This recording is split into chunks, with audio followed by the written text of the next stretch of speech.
प्रिय विद्यार्थी, बगड़िया बाल विद्या निकेतन ऑनलाइन क्लास में आपका स्वागत है। आज हम ऑनलाइन क्लास में हिंदी व्याकरण को शुरू कर रहे हैं। हिंदी व्याकरण का पहला अध्याय हम पढ़ेंगे, भाषा और व्याकरण। पूर्व में आपको पीछे वाली क्लास में भी आपने ये सब चीज़ पढ़ी थी। एक बार फिर इसका रिवीजन हो जाएगा और आपको व्याकरण और भाषा का ज्ञान दोबारा हो जाएगा। सबसे पहले हम लेते हैं इसमें भाषा। देखो, भाषा को समझने के लिए मैं आपको एक छोटा सा उदाहरण देता हूं जिससे आप भाषा को आसानी से समझ सकते हैं। आप अपने परिवार के सदस्यों के साथ एक होटल में गए। वहां पर आप सभी सदस्य बैठ गए। बैठने के बाद देखा कि टेबल पर एक पेपर रखा है, उस पर उस होटल में बनने वाली बहुत सारी वस्तुओं के नाम लिखे हैं। आपने उन नाम को पढ़ा। सभी परिवार के सदस्यों की सहमति से आपने कुछ वस्तुओं का निर्धारण किया कि ये जो खाने की वस्तुएं हैं ये हमें बनवानी है और खानी है। आपने उसको समझा अच्छी तरह से। समझने के बाद आपने बेरों की आवाज़ लगाई। बेरे का मतलब वेटर को। वेटर को बुलाया। वेटर को आपने उस मेनू में देखकर वो चीज़ें सारी समझा दी। वेटर उसको समझ लिया, वेटर ने उसको पढ़ लिया। उसके बाद उस मेनू को लेकर वो वहाँ पर जाता है जहाँ पर वो वस्तुएं बनाई जाती है। वहाँ पर जाने के बाद उन खाद्य सामग्री को बनाने वाले व्यक्ति को बेरे ने समझाया।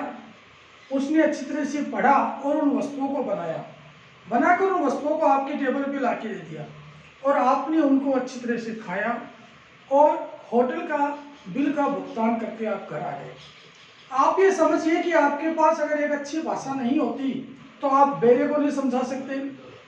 पहले आप मेनू नहीं पढ़ सकते, वस्तुओं का निस्तारण नहीं कर सकते, उसके बाद आप बेरे को नहीं समझा सकते, बेरा जाकर वस्तु बनाने वाले को नहीं समझा सकता और आपकी ये प्रक्रिया पूरी नहीं होती। अतः हम कह सकते हैं कि भाषा वह साधन है जिसके द्वारा मनुष्य बोलकर, सुनकर, लिखकर, पढ़कर अपने विचार दूसरों पर प्रकट करता है और दूसरे उन विचारों को ग्रहण करते हैं। उन्हें हम भाषा कहते हैं। आप इसमें समझिए कि आपके पारिवारिक सदस्यों ने वहां पर बोला, बेरे ने सुना, फिर उसने अपने चिट्ठ पर उस चीज़ों को लिखकर जब अंदर चला गया तो वस्तु बनाने वाले ने उसको पढ़ा और आपका बनाया हुआ मेनू तैयार होकर टेबल पे आ गया और आपने उनको खा लिया। यही भाषा कहलाती है। इस भाषा के दो रूप हैं, एक मौखिक और एक लिखित। मौखिक भाषा में वक्ता बोलता है और श्रोता सुनता है। जैसे मैं आपको अभी बोल रहा हूँ, आप जो वीडियो देखेंगे तो इसको सुनेंगे तो मैं वक्ता और आप श्रोता हो गए और आप मेरी बात को समझ सकेंगे। कुछ बातें होती है लिखित, जैसे मैंने इस श्याम पट पर ब्लैक बोर्ड पे लिख रखा है, आप इसको देखेंगे या इससे जुड़ी हुई सामग्री आप जब पुस्तक में देखेंगे, पुस्तक में जो लिखा हुआ है वो एक लिखित भाषा है। भाषा सुबह के दैनिक समाचार आप देखते हो वो आपकी लिखित भाषा है। भाषा में एक भाषा और है जिसे हम मातृभाषा कहते हैं। यह वह भाषा है जो माँ तथा परिवार के अन्य सदस्यों के द्वारा घर में प्रयोग की जाती है और जिनसे हम हमारे विचारों का आदान प्रदान प्रतिदिन करते रहते हैं। भाषा अलग अलग हो सकती है, भाषा की ध्वनि अलग हो सकती है, भाषा का तरीका अलग हो सकता है, लेकिन वो अच्छी तरह से समझ में आ सके, इसी को हम मातृभाषा कहते हैं।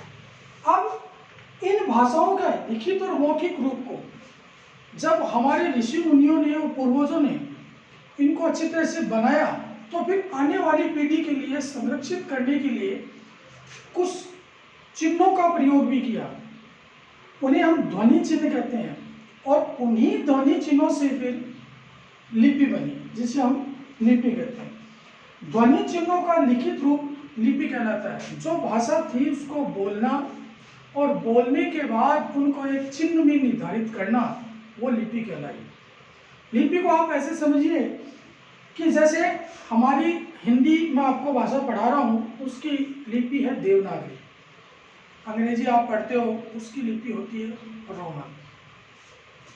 इन्हीं ध्वनि चिन्हों को हम लिपि कहते हैं और यही लिपि आगे जाकर वर्ण बनी। वर्ण क्या था ये हम अगले अध्याय में जब चलेंगे वर्ण विचार में, तब इसको आगे हम चलेंगे। इन्हीं ध्वनि चिन्हों को व्यवस्थित रूप से प्रयोग करने के लिए और समझने के लिए हमें एक रचना की, उसे हम कहते हैं व्याकरण। व्याकरण वह एक शास्त्र है जो भाषा को शुद्धता से बोलना और लिखना सिखाता है। अच्छी तरह से बोलना और लिखना ये काम व्याकरण का है। क्यों? भाषा तो हमें मिल गई, मौखिक और लिखित। भाषा को व्यवस्थित करने के लिए हमें चिन्ह भी मिल गए, जिसे हम लिपि का, लेकिन उन चिन्हों को व्यवस्थित रूप से बनाने के लिए हमें व्याकरण मिली। और यही व्याकरण को, जो व्याकरण है वो उन्हीं लिपि चिन्हों को शुद्धता से लिखना और बोलना हमें सिखाती है। इसे हम व्याकरण कहते हैं। जब व्याकरण ने शुद्धता से बोलना और लिखना सिखा दिया, उसके बाद भाषा के उस रूप को संरक्षित करने के लिए, सुरक्षित करने के लिए, संचित करने के लिए साहित्य का निर्माण हुआ। किसी भाषा के ज्ञान को संचित कोश को साहित्य कहते हैं। उसको व्यवस्थित करना, इकट्ठा कर लेना और आने वाली पीढ़ी और वर्तमान में जो चल रही है वो उसको पढ़े, उन्हें हम साहित्य कहते हैं। साहित्य के दो भाग हैं। इसमें पहला भाग है पद्य साहित्य, दूसरा भाग है गद्य साहित्य। पद्य साहित्य में क्या कहा है? जो भाषा थी उसको पद्य साहित्य में लिखा गया। तो जितनी भी कविताएं आप बोलते हैं, सुनते हैं, लिखी भी देखते हैं या लिखते हैं, वो सारी पद्य साहित्य कहलाया। पद, चौपाई, हनुमान चालीसा, सुंदरकांड वगैरह आप पढ़ते हो, दोहे और छंद, ये सभी इस पद्य साहित्य में है। मतलब जो गयात्मक रूप में जो गाया जा सकता है वो सारा पद्य साहित्य में है। गद्य साहित्य में क्या है? कहानी, निबंध, संस्मरण, उपन्यास आदि जो सभी आप हिंदी में पढ़ते हो, उन सभी को हम गद्य साहित्य में लिए गए। तो आज की ऑनलाइन क्लास में हमने देखा, हमने भाषा और व्याकरण को संक्षिप्त रूप में जाना। भाषा क्या थी, कहाँ से आई, कैसे बनी, उसके कौन से रूप थे, उसके बाद हमें भाषा शुरू में कहाँ से मिली, मातृभाषा से। उसके बाद भाषा को संरक्षित करने के लिए लिपि को व्यवस्थित करने के लिए व्याकरण, व्याकरण को संक्षिप्त करने के लिए साहित्य और साहित्य के दो भाग। इस तरह से आपका ये पहला अध्याय पूरा होता है।